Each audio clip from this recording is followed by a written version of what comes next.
And now, the next parable I'm going to be reading on this another beautiful fall day in October is a parable of the lost coin. Or suppose a woman has 10 silver coins and loses one. Won't she light a lamp and sweep the entire house and search carefully until she finds it? And when she finds it, she will call in her friends and neighbors and say, "Rejoice with me because I have found my lost coin." In the same way, there is joy in the presence of God's angels when even one sinner repents. Luke 15:8-10. The sinner who is largely ignorant of himself and passive in the hands of those with whom he associates is symbolized in the lost coin. People can be lost not only in dens and iniquity, but also in good homes and churches. The Garden of Eden was the most conducive of environments, but it did not guarantee that man would live God's way of life. This does not negate the value of a godly home. Such a home obviously gives a person a far greater advantage in learning how to live God's way of life compared with an ungodly one. This illustration teaches that even in a good environment, a person may still be lost. Unlike the lost sheep that wandered away and became lost, the coin's lost condition is due to the carelessness of another.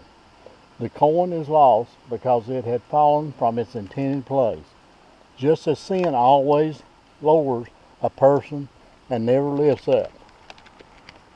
This negligence of another reminds us that the sin of one person can bring tragic spiritual consequences upon another.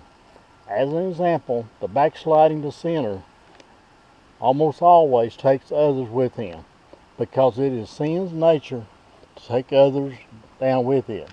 False teachers and church descendants put many coins on the floor spiritually. The coin becomes useless and unclean, just as a person does through sin. While lost, the coin is essentially worthless. Likewise, an unrepentant sinner is useless to God and of no benefit to others. The Apostle Paul was a lost coin, as it were, until he met Christ on the road to Damascus. Sin destroys our value and service to both God and man. We become useless. If the coin fell on the floor, it fell onto one of the dirtiest places in the house, making it unclean. The woman's sweeping of the floor indicates it was dirty. This defilement of the coin shows what sin does to a person. It pollutes, thereby defying him. The only spiritual cleansing agent that will cleanse away the filth is the blood of Jesus Christ. Several things involved in the woman searching for and eventually finding the coin. Her motivation to find the coin is due to the value she placed upon it. She also suffers from the loss of the coin. While the coin, of course, feels nothing, the woman represents the church through which God works. In the eyes of God, the sinner, represented by the coin, is not only a suffering being, like the sheep on whom he takes pity, but he is also precious, created in God's image and assigned a part in the accomplishment of his plans. In the illustration of the sheep, the lost person is viewed from man's perspective. He is one who suffers and therefore needs salvation. In the illustration of the coin, the lost person is seen from God's perspective.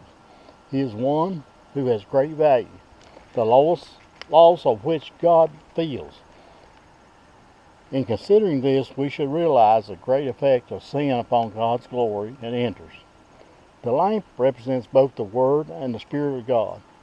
Both shed light on the plight of sinners and give solutions to their problems.